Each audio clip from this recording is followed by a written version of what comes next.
Hello, hello! A pleasant day to everyone, and welcome to my channel. Kamusta kayo? I hope you are doing well and good. Today, we will learn about the simplification of algebraic expressions. Ito ay isa sa mga mahalagang topic sa mathematics. Kaya makinig kayong mabuti at mag-take down notes kayo. Make sure na meron kayong ballpen dyan or lapis at saka papel na mapagsusulatan.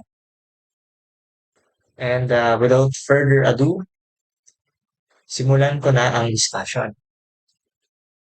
Una, let's define ano nga ba yung expression. And we'll do that by comparing it sa equation. Kasi oftentimes, karamihan sa mga students na kilala ko o alam ko ay nalilito o hindi nila kayang describe ano nga ba yung expression, ano nga ba yung equation. Pero actually, madali lang, okay? Simulan natin sa expression. Tandaan nyo na ang expression is composed of numbers, variables, o yung mga letters, o kaya combination ng dalawa. So, bigay tayo ng example. Example ng number ay 2. Let's say 2. Yan. Example naman ng variable, the most common one is x. Combination ng dalawa, 2x. Pwede rin tayo magdagdag ng merong exponent. So, for, let's say, y cube. Ayan. So, ito yung mga common terms na nakikita natin sa math, di ba? Kapag number lang, we call it constant term. Kapag variable lang, we call it variable. Tapos ito, combination. Magkatabi yung number saka yung variable. Kapag katabi niya yung number, tinatawag natin siyang numerical coefficient. And then, kapag may maliit na number dito sa taas, we call that exponent. Okay? So, kung ito yung mga terms, paano sila magiging expression? So, kung naaalala nyo, sa mathematics, meron tayong apat na basic operations. So, we have plus, minus, times, and divide. Kapag ang mga terms na ito ay pinagsama natin using these operations, they become an expression. So, maglagay tayo ng plus dito. And maybe like minus here and divide dyan. Ayan. So, yung mga individual terms kanina ay pinagsama-sama natin using these operations. And ito, yung sinulat nating buong ito, ay tinatawag na nating expression. So, kung yan ay expression, ano naman ang equations? So, equation simply, para hindi kayo malito, ay kapag mayroong equal sign. Okay? Ayun lang yung kailangan ng tandaan. Kapag may nakita kayong mahabang linya ng mga terms or mga expressions pero merong equal sign, automatic equation yung nakikita. Example, 2x plus y is equal to constant term, called 1. Okay, equation, sorry. Then, what if 2x minus y is equal to 3x? Ayan, equation. And pwede rin, 4y plus 1 is equal to 2x minus 3. Equation. Tandaan, equation kapag merong equal sign. Okay? Okay, so na-define na natin kung ano yung expression at ano yung equation. Ngayon, para mas maintindihan natin yung pag-simplify ng mga algebraic expressions, kailangan muna nating i-discuss kung ano nga ba yung parts ng isang term. Actually, madali lang. So, ang Ang isang term, I want you to imagine it as tatlong boxes. No? So, meron tayong box sa una, dalawa, yan magkatabi, at meron isang maliit sa taas. Okay? Ang unang box ay ito, para sa mga numerical coefficients or NC. Okay? The second box, remember, nakasya sa mga variables. Okay? O yung mga letters na nakikita nyo. And lastly, ang lumulutang na box dito ay para yan sa mga exponents. So, itong structure na to, ito yung pinaka-general structure ng isang term. Okay? At yung isang example na nakikita nyo sa screen is ito, yung 4y cube. So, lagay natin 4y cube. So, this is a term. Okay? So, ibig sabihin, ang term ay meron siyang numerical coefficient, meron siyang variable, and meron siyang exponent. What if, paano yung mga terms na kagaya nito, 2? Wala siyang variable, wala rin siyang exponent. Kapag solo lang siya na number, ang tawag dyan ay constant term. Okay? Paano kapag x lang? Kagaya nito, wala siyang numerical coefficient, wala siyang variable, wala siyang exponent. Pero ang tanong, wala ba talaga? Kapag may nakita kayong variable na iisa lang, at walang numerical coefficient sa harap, wala rin exponent kayo nakikita, tandaan nyo, automatic merong 1 dyan. Okay? So, technically, meron pa rin siyang numerical coefficient and meron siyang exponent. Pero 1, no? So, hindi na siya usually sinusulat kasi yung 1x raised to 1 is the same lang naman sa x. Okay? Para hindi ka na maraming sulatin. X na lang ang ilagay mo. Okay, sulat mo. Okay. So, remember, yung mga variables na walang mga coefficients or walang mga exponents, automatic merong 1 yan sa harap. Ha? Tandaan dahil magagamit yan natin mamaya. Yung principle na yan. Okay? At tandaan, hindi siya 0. Okay? Hindi porket wala kayong nakikitang nakalagay na coefficient or exponent, ay automatic 0. Hindi yan ganyan ha, mali yan.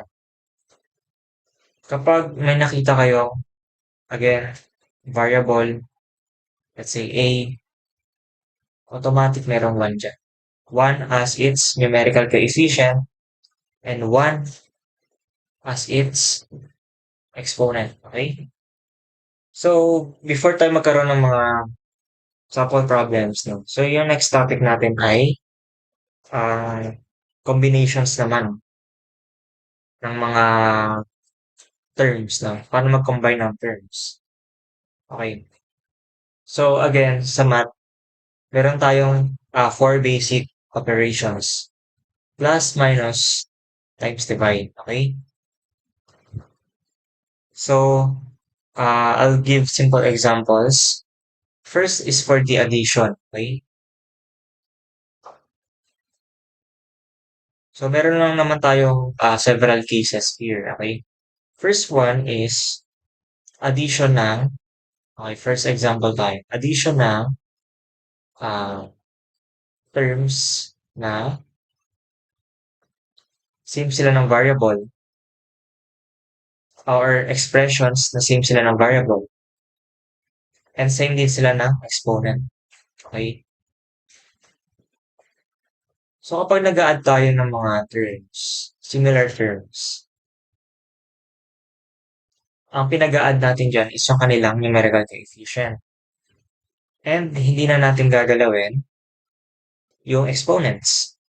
So we know, as discussed kanina, na kapag letter lang or variable lang nakikita nyo, may numerical coefficient silang 1, meron ding exponent na 1.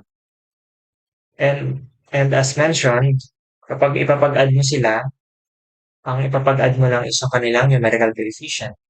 So 1 plus 1 is 2, then simply copy, okay, x, okay? So second case ay addition of hindi similar na terms. So ang tanong, mako-combine ko ba yan? Ang sagot ay hindi.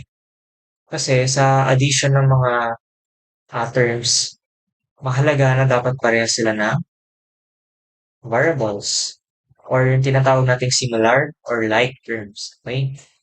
So x plus y is still x plus y. Okay? Pangatlong case ay x squared plus x. So mapapag-add po ba natin yan? As mentioned kanina sa addition of variables, mahalaga na parehas sila ng variable or similar sila and parehas sila ng exponent. Ngayon, kapag hindi sila parehas ng exponent, hindi mo sila pwedeng ipag-add. Okay? Ang x cube ay maling sagot. Okay? Baka meron sa inyo na x cube yung sagot yan. Mali po yan. So, x squared plus x is simply x squared plus x. Okay? So, proceed tayo sa subtraction. Case number 1, x minus x. Okay? So, similar lang siya sa addition. Kailangan pare sila ng variable and pare sila dapat ng exponent. Okay? Tapos, ang mangyayari is ipapag-subtract natin yung kanilang numerical coefficients. We know meron silang 1. 1 minus 1 is 0. Copy. And copy yung exponent, which is 1. So, 0 multiplied by any number or variable is equal to 0. Okay? Second case, paano po pag nagsasubtract tayo ng magkaiba? Say Z. Yan. Again, kagaya ng sa addition, hindi natin sila pwedeng ipag-subtract dahil magkaiba sila ng variable. So, third case, what if magkaiba po ng exponent? Minus x. Tama po ba yung x raised to 1 dyan? Mali. Dahil, di natin sila pwedeng ipag-subtract kasi nga, kahit na pareha sila ng variable, magkaiba sila ng exponent. Sana naintindihan niyo. Okay? So, let's proceed to the last two operations, the multiplication and division. Okay, so for the multiplication part, first case, x times x. Anong sagot dyan? So, alam natin na ito ay similar terms dahil pareha sila ng variable na x. So, kapag nag-multiply tayo ng similar terms or the same variable, ganito po yung rule dyan. Una, ipag-times nyo yung numerical coefficient. We know kapag variable lang, kagaya ng example na to, merong 1. So, tandaan na numerical coefficient muna. 1 times 1, 1. Lagay ko 1. Next is copy the variable. Lagay nyo si x.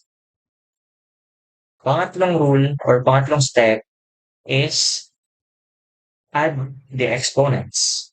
We know, again, based dito, na kapag x lang nakikita nyo, merong numerical coefficient na 1, merong exponent na 1. So, add the exponent kapag ipapag-times, simply 1 plus 1. Okay? So, to simplify this, x raised to 2. Okay? Second case, Paano po kapag magta-times tayo na hindi similar? Okay? Yan, x times y. Pwede ba yan? Ang sagot ay hindi. So, hindi natin sila pwedeng ipag-combine dahil hindi sila similar. Magkaiba sila ng variable. So, simply, x times y simply xy. Pagtatabihin lang natin. Okay? So, third case, x squared times x. Similar sila pero magkaiba ng exponent. Pwede po ba yan? Ang sagot ay pwede. Kung kanina sa addition and subtraction bawal, pagdating naman sa multiplication and division, pwede. So, paano gagawin? Step number 1, multiply the coefficients. 1 times 1 is 1. Next, copy the exponent, the variable. And first step, kagaya na sa case number 1, i-add natin yung exponents. So we have here 2, meron ditong 1. So 2 plus 1 equal to x raised to 3 or x cubed. Okay? So let's proceed to the final operation, which is division. Okay, so for the last operation, we have division. So case number 1, what if we divide x by x? Yeah. So they are similar terms, tama? Kasi pare sila ng variable. So pwede po ba natin sila ipag-divide? Ang sagot ay yes, pwede. So ano po yung mga steps? Yung mga steps sa pag-divide, number 1, i-divide nyo muna yung coefficients. 1 divided by 1, or numerator divided by denominator. 1 divided by 1 is 1. Copy. Tapos, kagaya ng multiplication, may gagawin tayo sa exponents. Pero since division na ito, ipapag-subtract natin yung exponents na ba. So we have here 1, di ba? Sa numerator, we have 1 sa denominator. So 1 minus 1. Or simply, x raised to 0. And important reminder, any number variable raised to 0 is simply equal to 1. Okay? So second case, what if magdi-divide tayo na hindi similar na terms, x divided by y. So, pwede ba natin sila ipag-divide? Ang sagot ay hindi. Dahil hindi sila makapares sa term. So, x divided by y. So, x divided by y is simply x over y. Kakopy lang natin. Okay, so for the third case, ayan. What if mag-divide tayo na similar term pero magkaibang exponent? Ayan. Pwede po ba yan? Mas malaki sa baba. Pwede. Again, step number 1, divide the coefficients muna. Okay, to make it different, gawin kong 2x yung taas. Okay, 2x. 2x divided by x cubed. Ayan. So first, divide the coefficients. 2 divided by 1 ay 2. Copy yung variable. Tapos, isubtract yung exponents. We know na merong 1 dito sa x sa taas and 3 yung sa baba. So 1 minus 3. Ang sagot ay 2x raised to negative 2. Paano po yan? Negative yung exponent. Tama po ba yan? Tama naman yan. May ibang mga tanong or problems na tinatanggap na yan. Pero if gusto mo puro positive yung expression, yung terms mo, you can simplify this, okay? So, para maging positive yung negative 2, ilalagay nyo lang siya sa baba or i-reciprocal nyo lang, di ba? Bababawin mo yung x, so magiging 1 over x, and yung negative 2 na exponent magiging positive 2. Okay? Or simplify this further, magiging 2 over x squared. So, ayan. So, that's it muna for the first part of this topic. We discussed ano nga ba yung pinagkaiba ng expression equation. Diniscuss natin yung mga parts ng terms na merong coefficient, merong variable, merong exponent. And lastly, we discuss kung ano yung mga rules, yung mga cases sa pag-add, subtract, times, and divide ng mga terms. And for the next videos, no, magsasolve na tayo ng mga problems. And make sure na take down notes kayo sa video na ito dahil magagamit nyo yung mga principle na tinuro ko sa pag-solve ng mga examples na isosolve natin. So, thank you for watching and see you sa next video.